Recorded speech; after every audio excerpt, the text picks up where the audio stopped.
नमस्कार विद्यार्थी मित्रांनो, या दुसऱ्या व्हिडिओमध्ये मी तुमचं पुन्हा एकदा स्वागत करते।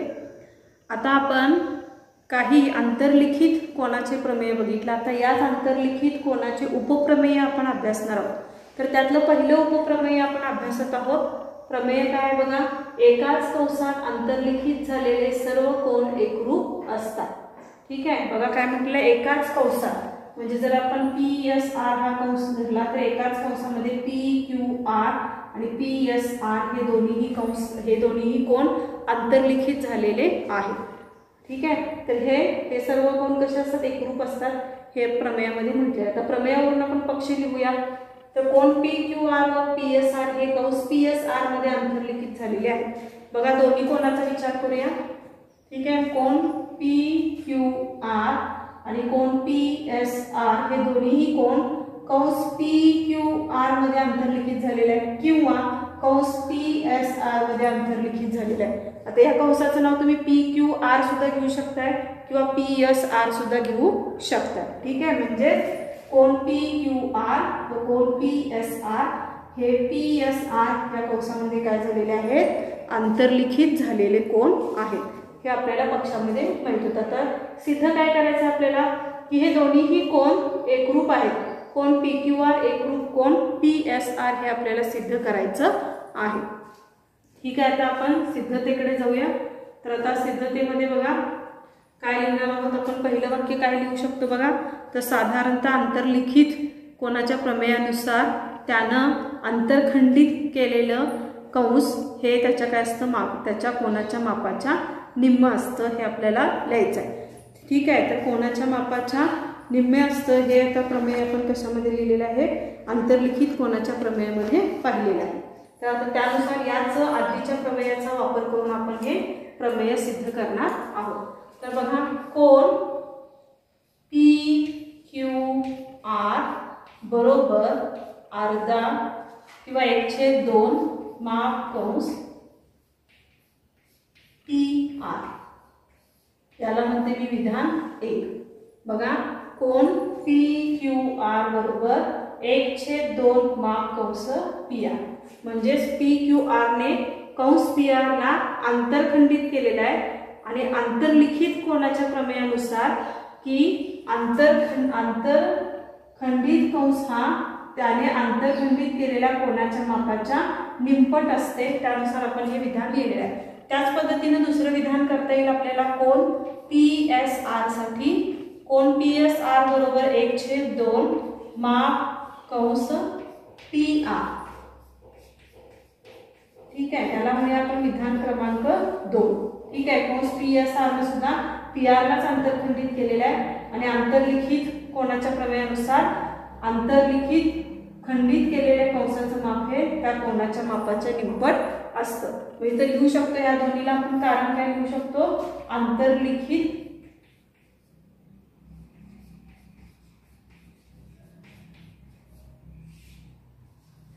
कोनाचे प्रमेयानुसार, अंतर्लिखित कोनाचे प्रमेय। मग विधान 1 व 2 वरून बघा, जर समीकरणाच्या उजव्या बाजू समान असतील तर डाव्या बाजू सुद्धा समान असणार आहेत। म्हणजे कोन PQR एकरूप कोन PSR याला कारण देऊ शकतो आपण विधान 1 व 2 वरून।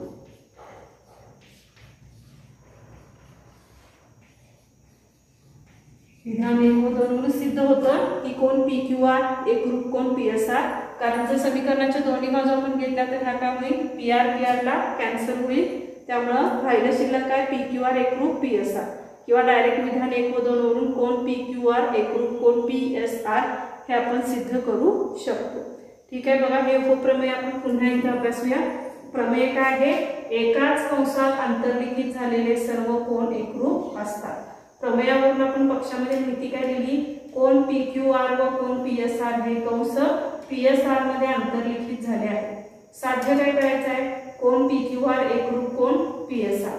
ठीक आहे, अंतर्लिखित कोनाच्या प्रमेयानुसार कोन PQR बरोबर 1/2 माप कंस PR।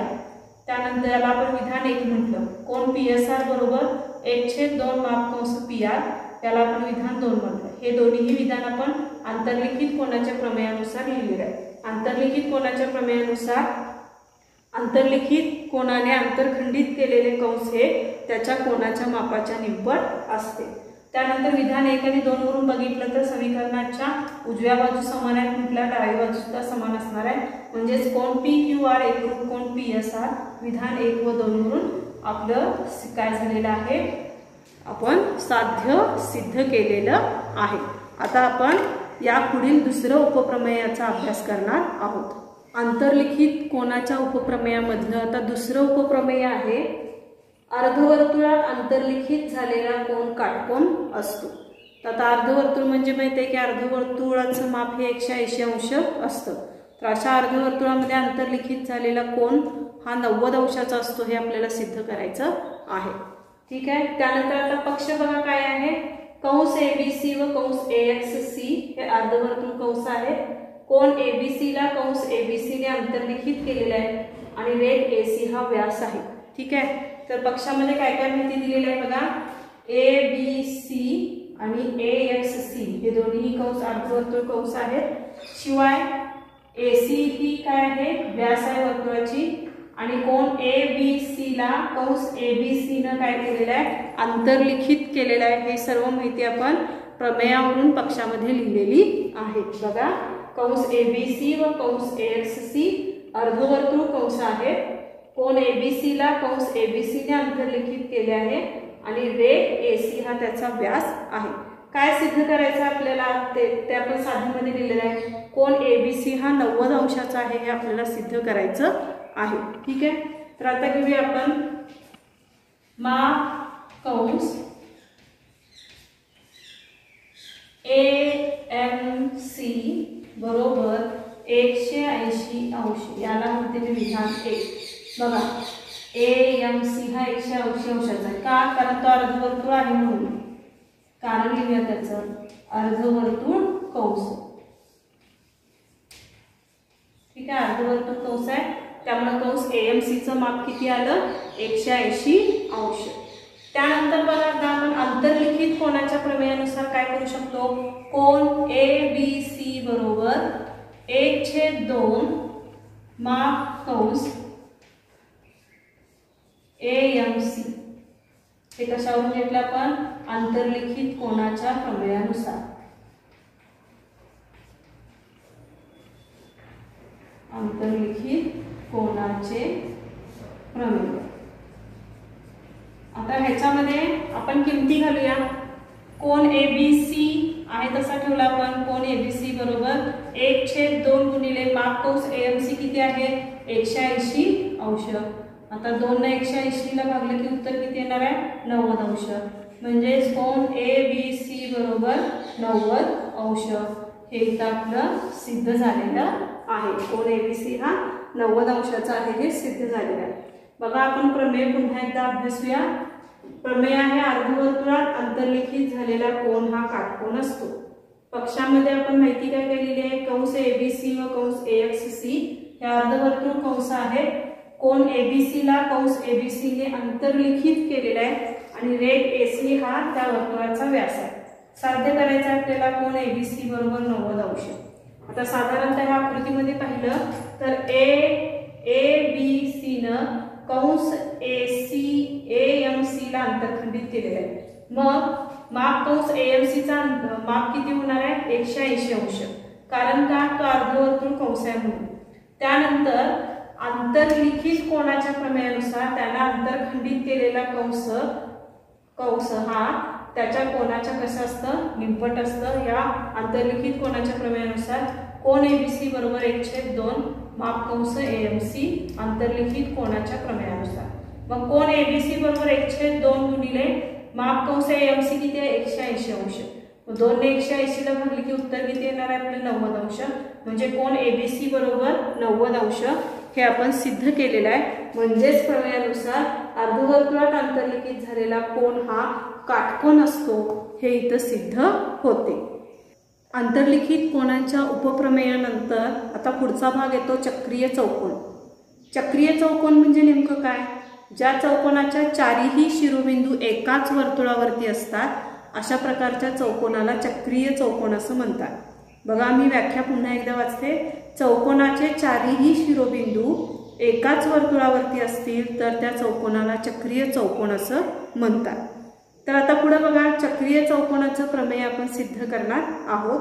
आता हे प्रमेय देत असताना याच्यामध्ये पुस्तकात रिकाम्या जागा दिलेल्या आहेत, त्या रिकाम्या जागा भरतच आपण हे प्रमेय सिद्ध करणार आहोत. ठीक आहे, आता आपण आकृती काढून घेऊया.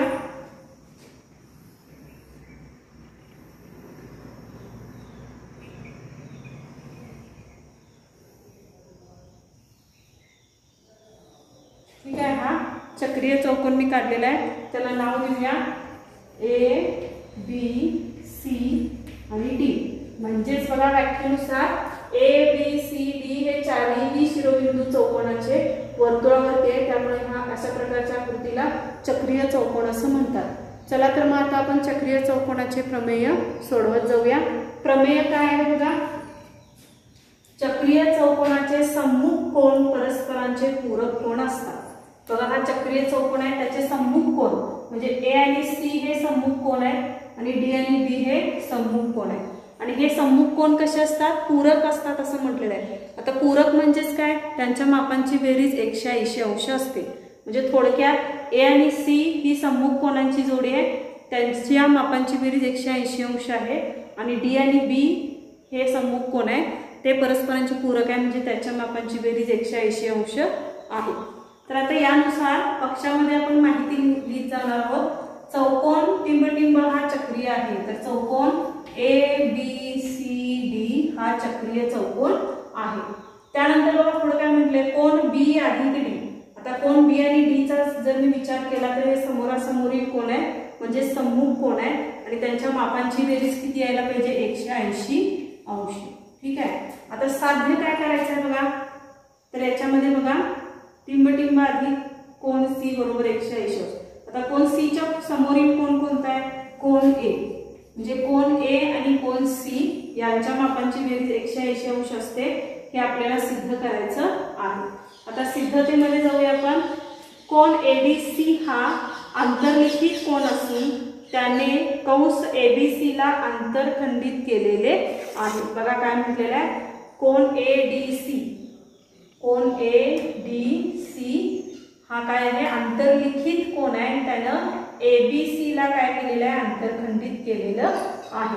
त्यामुळे कोन ADC बरोबर 1/2 माप कंस ABC, माप कंस ABC हे उत्तर येईल आंतरलिखित कोनाच्या प्रमेयानुसार. याच पद्धतीने टिंबटिंब हा आंतरलिखित कोन असून कोन ABC हा सुद्धा आंतरलिखित कोन असून त्याने कंस ADC ला आंतरखंडित केलेले आहे.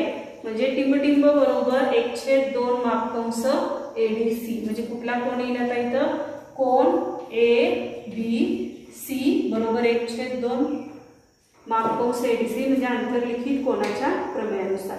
आता पुढे बघा काय म्हटलेलं आहे, विधान 1 आणि 2 वरून काय केलेलं आहे, कोन ADC अधिक कोन ABC, कोन ABC बरोबर काय लिहिले बघा, 1/2 रिकामी जागा दिली आणि पुढे म्हटले 1/2 माप कंस ADC. म्हणजे इथं कुठले येणार आहे, 1/2 माप कंस ABC, माप कंस ADC घेतलेला आहे. त्यानंतर ते करावे माप कंस ABC.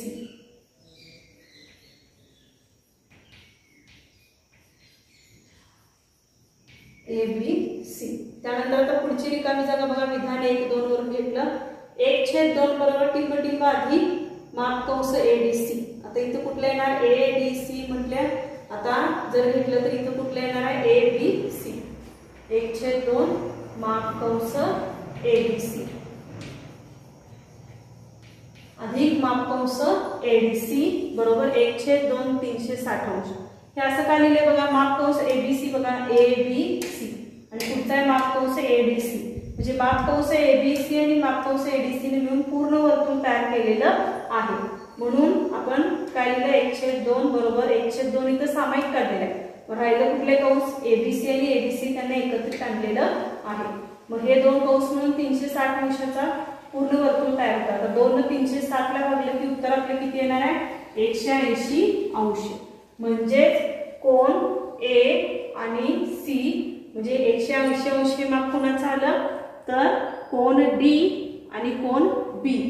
ठीक आहे, किंवा कोण ए आणि कोण सी चं माप किती आलेलं आहे 180° आलेलं आहे. म्हणजे यानुसार आपल्याला चक्रीय चौकोनाच्या सम्मुख कोण 180° असतात हे सिद्ध करता येईल. बघा सिद्धता आपण पुन्हा एकदा प्रमेय बघूया. प्रमेय आहे चक्रीय चौकोनाचे सम्मुख कोण परस्परांचे पूरक असतात. पक्षामध्ये मग काय ना चौकोन एबीसीडी हा चक्रीय चौकोन आहे. कोण बी अधिक डी सम्मुख कोण असल्यामुळे ते 180° आहे. साध्य काय करायचं आहे बी आणि डी जसं 180° आहे तसंच कोण ए आणि कोण सी सुद्धा 180° आहे हे सिद्ध करायचं आहे. ठीक आहे, त्यानुसार आता कोण एडीसी हा आंतरलिखित कोण असून त्याने एबीसी ला अंतरखंडित केलेला आहे. त्यामुळे आंतरलिखित कोणाच्या प्रमेयानुसार कोण एडीसी बरोबर 1/2 मापकंस एबीसी. त्याचनुसार कोण एबीसी हा आंतरलिखित कोण असून त्याने एडीसी ला अंतरखंडित केलेला आहे. त्यामुळे आंतरलिखित कोणाच्या प्रमेयानुसार कोण एबीसी बरोबर 1/2 मापकंस एबीसी. आता विधान 1 आणि 2 वरून आपण पुढचं विधान लिहिणार आहोत. बघा एडीसी अधिक एबीसी. आता याच्यामध्ये 1/2 हा सामायिक येणार इथे लिहिलेला आहे. मग उरले कुठले कंस मापकंस एबीसी आणि मापकंस एडीसी ते आपण लिहिले मापकंस एबीसी आणि मापकंस एडीसी विधान 1 आणि 2 वरून. आता याच्यामध्ये बघा कुठलं बघा एडीसी आणि एबीसी जर बघितलं तर याच्यामध्ये परत 1/2 मापकंस एबीसी अधिक मापकंस एडीसी बरोबर 1/2 गुणिले 360°. इथं 1/2 हा सामायिक काढलेला आहे. मग राहिलेले कंस कुठले मापकंस एबीसी अधिक मापकंस एडीसी. मग हे दोन्ही कंस मिळून पूर्ण वर्तुळ तयार होतो आणि पूर्ण वर्तुळाचं माप किती असतं 360° असतं. म्हणून 1/2 गुणिले 360°. मग 2 ने 360° ला भागला तर 180° उत्तर येतं. म्हणजे 180° हे कोण ए अधिक कोण डी चं माप किती आलेलं आहे कोण ए आणि कोण सी चं माप किती आलेलं आहे 180° आलेलं आहे. खाली पण लिहिले कोण ए अधिक कोण सी 180°. याच पद्धतीने आपल्याला कोण डी अधिक कोण बी बरोबर 180° या पद्धतीने सुद्धा हे विधान सिद्ध करता येईल. ठीक आहे, तर याच पद्धतीने आता आपण चक्रीय चौकोनाच्या प्रमेयाचे उपप्रमेय अभ्यासणार आहोत. पुढचा भाग आहे चक्रीय चौकोनाच्या प्रमेयाचे उपप्रमेय. हे प्रमेय काय बघा चक्रीय चौकोनाच्या बाह्य कोन त्याच्या संलग्न कोनाच्या सम्मुख कोनाशी एकरूप असतो. आता याची सिद्धता वगैरे पुस्तकात दिलेली नाही आहे. आपण हे प्रमेयाचं पक्षसाध्य आणि सिद्धता अभ्यासणार आहोत. चला तर मग आपण प्रमेयाला सोडवायला सुरुवात करूया. प्रमेय आहे चक्रीय चौकोनाचा बाह्य कोन त्याच्या संलग्न कोनाच्या सम्मुख कोनाशी एकरूप असतो. प्रमेयाचा अर्थ समजावून घेऊया आपण. काय म्हटलंय बघा चक्रीय चौकोनाचा बाह्य कोन. जसे की आता एबीसीडी हा चक्रीय चौकोन आहे. त्याचा बाह्य कोन म्हणजे डीसीई हा त्याचा बाह्य कोन आहे आणि हा बाह्य कोन असतो संलग्न कोनाच्या सम्मुख कोनाशी. आता डीसीई चा संलग्न कोन कोण आहे डीसीबी. संलग्न कोन म्हणजे सी हा कोन. सी कोनाच्या सम्मुख कोन कोण आहे ए. ठीक आहे, सी च्या सम्मुख कोन कोण आहे ए. तर सम्मुख कोनाशी कसा असतो एकरूप असतो. म्हणजे कोन डीसीई हा सी आणि ए या कोनाशी कसा आहे एकरूप आहे. हे प्रमेयामध्ये सांगितलेलं आहे. आता हे आपल्याला सिद्ध करायचं आहे. मग त्याच्यावरून आपण पक्षामध्ये माहिती काय लिहिली चौकोन एबीसीडी हा चक्रीय चौकोन आहे. कोन डीसीई हा त्याचा बाह्य कोन आहे. तर यावरून आता आपण काय करणार आहोत सिद्धता लिहिणार आहोत. आता आपण या प्रमेयाच्या सिद्धतेकडे जाऊया. आता सिद्धतेमध्ये बघा आपण काय करणार आहोत सुरुवातीला कोन डीसीई आणि कोन डीसीबी चा जर विचार केला तर हे दोन्हीही कोनांच्या मापांची बेरीज किती असणार 180°. कारण ते रेषीय जोडीतील कोन आहे. तर आपण लिहूया कोन डीसीई अधिक कोन डीसीबी. ठीक आहे, डीसीबी बरोबर 180°. याचं कारण काय लिहिणार आहोत आपण पूरक कोन रेषीय जोडीतील कोन.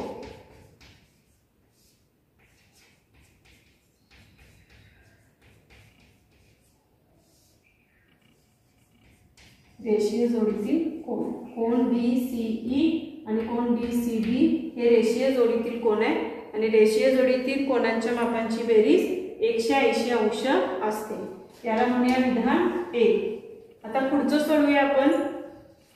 कोन BAD अधिक कोन DCB बरोबर 180 अंश चक्रीय चौकोनाच्या प्रमेयानुसार.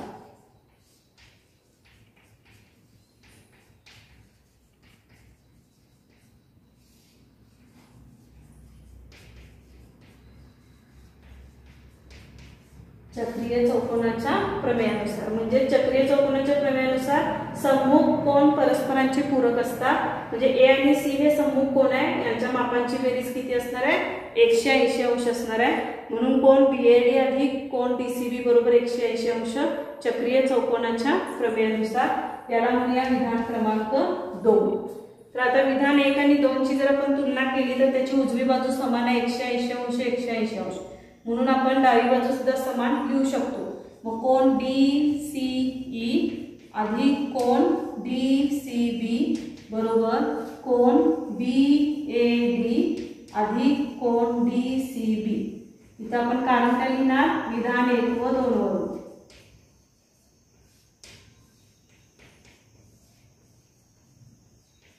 विधान 1 व 2 वरून. आता 1 आणि 2 वरून आपण हे विधान लिहिले तर याच्यामध्ये समीकरणाच्या डावीकडे आणि उजवीकडे ज्या किमती समान असणार आहेत त्या काय होणार आहेत? लोप पावणार आहेत किंवा कॅन्सल होणार आहेत. जसे की कोन DCB आणि इथं कोन DCB हे कॅन्सल झाले. शिल्लक काय राहिले? कोन DCE बरोबर कोन BAD म्हणजेच कोन DCE एकरूप कोन BAD हे इथं सिद्ध झालेलं आहे. ठीक आहे, इथं सिद्ध झालेलं आहे. तर आपण बघा प्रमेय पुन्हा एकदा पाहूया. प्रमेय काय आहे? चक्रीय चौकोनाच्या प्रमेयाचा हा उपप्रमेय आहे. प्रमेय आहे चक्रीय चौकोनाचा बाह्य कोन त्याच्या संलग्न कोनाच्या सम्मुख कोनाशी एकरूप असतो. मग पक्षामध्ये आपण माहिती काय दिली? चौकोन ABCD हा चक्रीय चौकोन आहे. मग कोन DCE हा बाह्य कोन आहे. मग साध्य काय करायचं आहे? DCE एकरूप BAD. सिद्धतेमध्ये बघा कोन DCE अधिक कोन DCB बरोबर 180 अंश, कारण ते रेषीय जोडीतील कोन आहे DCE आणि DCB, त्यामुळे त्यांच्या मापांची बेरीज 180 अंश झाली. हे आपण विधान क्रमांक 1 लिहिलं. तसं कोन BAD अधिक कोन DCB बरोबर 180 अंश चक्रीय चौकोनाच्या प्रमेयानुसार A आणि C हे सम्मुख कोन आहेत आणि ते परस्परांचे पूरक असतात, म्हणजेच त्याच्या मापांची बेरीज 180 अंश असते. मग विधान 1 आणि 2 वरून आपण डावी बाजू उतरून घेतली. कोन DCE अधिक कोन DCB बरोबर कोन BAD अधिक कोन DCB. आता दोन्ही समीकरणामध्ये जे सामायिक घटक आहेत ते कॅन्सल होतील. जसे की कोन DCB ला कोन DCB गेला. आता शिल्लक काय राहिलं? कोन DCE बरोबर कोन BAD म्हणजेच कोन DCE एकरूप कोन BAD हे इथं सिद्ध झालेलं आहे. या पद्धतीने आपण चक्रीय चौकोनाचा बाह्य कोन त्याच्या संलग्न कोनाच्या सम्मुख कोनाशी एकरूप असतो हे इथं आपण सिद्ध केलेलं आहे. पुढचा भाग आहे चक्रीय चौकोनाच्या प्रमेयाचा व्यत्यास. प्रमेय काय बघा? चौकोनाचे सम्मुख कोन पूरक असतील तर तो चौकोन चक्रीय चौकोन असतो. आता पक्ष काय आहे? चौकोन ABCD मध्ये कोन DAB आणि BCD हे 180 अंशाचे आहेत, म्हणजे A आणि C 180 अंशाचे आहेत.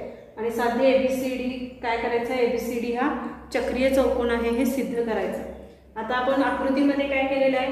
C हा बिंदू वर्तुळावर नाही असं समजलेला आहे आणि तो वर्तुळाच्या बाहेर येतो. मग B वरून DC वरती लंब काढलेला आहे E. ठीक आहे, म्हणजे BE लंब DC या पद्धतीने आपण रचना करून घेतलेला आहे. म्हणजे C हा बिंदू वर्तुळाच्या बाहेर आहे असं समजून आपण सिद्धता लिहिणार. मग ते वाक्य जर सिद्ध नाही करू शकलो तर याचा अर्थ काय? C हा बिंदू वर्तुळावरच आहे आणि वर्तुळावर असेल तर तो चक्रीय चौकोनच असणार आहे. ठीक आहे, तर आता आपण सिद्धतेकडे जाऊया. कोन DAB अधिक BED बरोबर 180 अंश चक्रीय चौकोनाच्या प्रमेयानुसार. बघा DAB आणि BED. E हा वर्तुळावरती असेल तर A आणि E हे सम्मुख कोन झाले आणि सम्मुख कोन परस्परांचे पूरक असतात पूरक असतात, त्यामुळे दोघांच्या मापांची बेरीज किती येणार आहे 180 अंश चक्रीय चौकोनाच्या प्रमेयानुसार. याला म्हटलं आपण विधान क्रमांक 1. त्यानंतर बघा कोन DAB अधिक कोन DCB. ठीक आहे, त्याच पद्धतीने A आणि C हा कोन यांच्या मापांची बेरीज सुद्धा किती असणार आहे 180 अंश, कारण ते सुद्धा मग समोरासमोरील कोन असतील तर ते पूरक असणार आहे आणि त्यांच्या मापांची बेरीज 180 अंश लिहिली आहे. मग विधान 1 आणि 2 वरून आपण काय केलं 180 अंश 180 अंश म्हणजे समीकरणाची उजवी बाजू समान आहे म्हणजे डावी बाजू पण आपण समानतेमध्ये उतरून घेतलेला आहे. कोन DAB अधिक कोन BAD बरोबर कोन DAB अधिक कोन DCB विधान 1 व 2 वरून. मग याच्यामध्ये काय होणार आहे बघा, ज्या समान किमती असतील त्या लोप पावणार आहेत, जसं की DAB आणि DAB गेला. मग काय शिल्लक राहिलं कोन BED बरोबर कोन DCB, याला म्हटलं आपण विधान 3. परंतु BED आणि DCB ची जर आपण तुलना केलं तर BED हा BCE चा बाह्य कोन आहे. बघा कोन BED आणि DCB या दोन्ही कोनाची तुलना केली तर BED हा कोन BCE चा कोन काय आहे बाह्य कोन आहे. बाह्य कोन असेल तर BED हा DCB पेक्षा कसा असणार आहे मोठा असणार आहे बाह्य कोनाच्या प्रमेयानुसार. मग जर BED DCB पेक्षा मोठा असेल तर याचाच अर्थ काय C हा बिंदू वर्तुळावरच आहे हे इथं सिद्ध होते. C हा बिंदू वर्तुळावरच असेल तर ABCD हे चारही बिंदू वर्तुळावरच आहेत आणि चारही बिंदू जर वर्तुळावरती असतील तर तो चौकोन चक्रीय चौकोन असतो असं आपण म्हणतो. म्हणून चौकोन ABCD हा चक्रीय चौकोन आहे हे इथं सिद्ध होते. बघा प्रमेय पुन्हा एकदा पाहूया आपण. चौकोनाचे सम्मुख कोन पूरक असतील तर तो चौकोन चक्रीय चौकोन असतो. पक्षामध्ये माहिती लिहिली आपण चौकोन ABCD मध्ये कोन DAB अधिक BCD 180 अंश आहे. ठीक आहे, मग साध्य काय करायचं आहे ABCD हा चक्रीय चौकोन आहे. उदाहरणामध्ये आपण C हा बिंदू काय केलेला आहे वर्तुळावरती नाही असं समजून तो वर्तुळाच्या बाहेर घेतलाय आणि C च्या ऐवजी E हा बिंदू वर्तुळावरती घेतलाय म्हणजे साधारणतः BE लंब DC अशी आकृती तयार झालेली आहे. मग चक्रीय चौकोनाच्या प्रमेयानुसार कोन DAB अधिक BED बरोबर 180 अंश म्हणजे A आणि E हा 180 अंशाचे असणार आहे चक्रीय चौकोनाच्या प्रमेयानुसार. त्यानंतर कोन DAB अधिक DCB. ठीक आहे, DAB अधिक DCB हे सुद्धा चक्रीय चौकोनाच्या प्रमेयानुसार पूरक असणार आहे. त्यानंतर 1 आणि 2 ची जर आपण तुलना केली तर त्याची उजवी बाजू समान आहे त्यामुळे डावी बाजू आपण समानतेमध्ये लिहिली.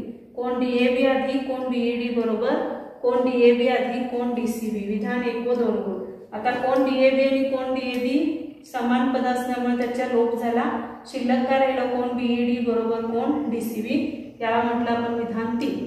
परंतु जर BED आणि DCE चं जर आपण तुलना केलं तर हे कसे आहेत बाह्य कोन आहेत आणि BED हा DCB पेक्षा मोठा आहे. मग BED हा DCB पेक्षा मोठा असेल तर C हा बिंदू वर्तुळावरच आहे हे इथं सिद्ध होतं. मग C हा बिंदू वर्तुळावरती असतील तर अनुक्रमे ABCD हे चारही बिंदू वर्तुळावरती आहेत म्हणजेच तो दिलेला चौकोन चक्रीय चौकोन आहे हे इथं सिद्ध होतं. तर विद्यार्थी मित्रांनो अशा पद्धतीने आपण हे प्रमेय इथं सिद्ध केलेलं आहे. त्याच पद्धतीने बघा तुम्हाला आणखीन एक प्रमेय दिलेला आहे पुस्तकामध्ये. रेषेचे दोन भिन्न बिंदू त्या रेषेच्या एकाच बाजूला असणाऱ्या दोन भिन्न बिंदूशी एकरूप कोन निश्चित करत असतील तर ते चार बिंदू एकाच वर्तुळावरती असतात आणि याचं पक्ष आणि साध्य दिलेलं आहे आणि आपल्याला सिद्धता लिहायला सांगितलेली आहे.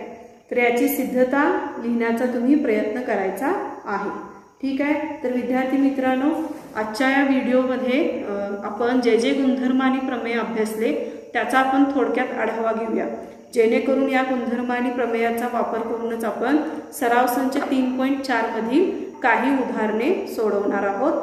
ठीक आहे, तर आपण थोडक्यात हे गुणधर्म पुन्हा एकदा अभ्यासूया.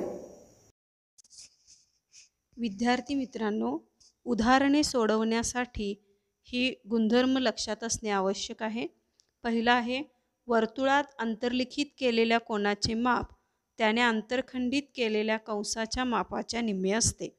बघा वर्तुळात अंतर्लिखित केलेल्या कोनाचे माप त्याने अंतरखंडित केलेल्या कंसाच्या मापाच्या निम्मे असते. दुसरं बघा वर्तुळाच्या एकाच कंसात अंतर्लिखित केलेले कोन एकरूप असतात.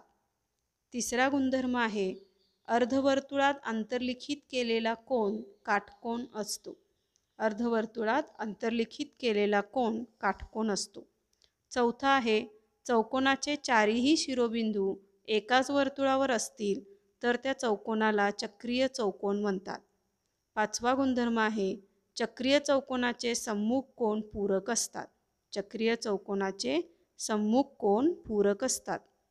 सहावा आहे चक्रीय चौकोनाचा बाह्य कोन त्याच्या संलग्न सम्मुख कोनाशी एकरूप असतो. सातवा आहे चौकोनाचे सम्मुख कोन परस्पर पूरक असतील तर तो चौकोन चक्रीय चौकोन असतो. चौकोनाचे सम्मुख कोन परस्पर पूरक असतील तर तो चौकोन चक्रीय चौकोन असतो. आठवा आहे रेषेचे दोन भिन्न बिंदू त्या रेषेच्या एकाच बाजूला असणाऱ्या दोन भिन्न बिंदूंशी एकरूप कोन निश्चित करत असतील तर ते चार बिंदू एकाच वर्तुळावरती असतात. तसंच नववा गुणधर्म बघा सोबतच्या आकृतीमध्ये कोन AEC बरोबर बघा AEC बरोबर माप कंस AC अधिक माप कंस DB. तसंच दुसरा गुणधर्म बघा कोन CEB बरोबर 1/2 माप कंस AD अधिक माप कंस CB. पुढील गुणधर्म आहे 10वा गुणधर्म आहे सोबतच्या आकृतीमध्ये कोन BED बरोबर 1/2 माप कंस BD वजा माप कंस AC. कोन BED बरोबर 1/2 माप कंस BD वजा माप कंस AC. विद्यार्थी मित्रांनो या सर्वच गुणधर्माचा अभ्यास करून आपण पुढील व्हिडिओमध्ये सराव संच 3.4 सोडवणार आहोत. तोपर्यंत तुम्ही दिलेल्या प्रमेयाचा उपप्रमेयाचा अभ्यास करून पुन्हा एकदा वहीमध्ये सोडवून ठेवणार आहात. त्यामुळे विद्यार्थी मित्रांनो काळजीपूर्वक हे गुणधर्म वाचायचे आहेत आणि सराव संच सोडवण्याचा प्रयत्न करायचा आहे. पुन्हा भेटूया पुढील व्हिडिओमध्ये. धन्यवाद.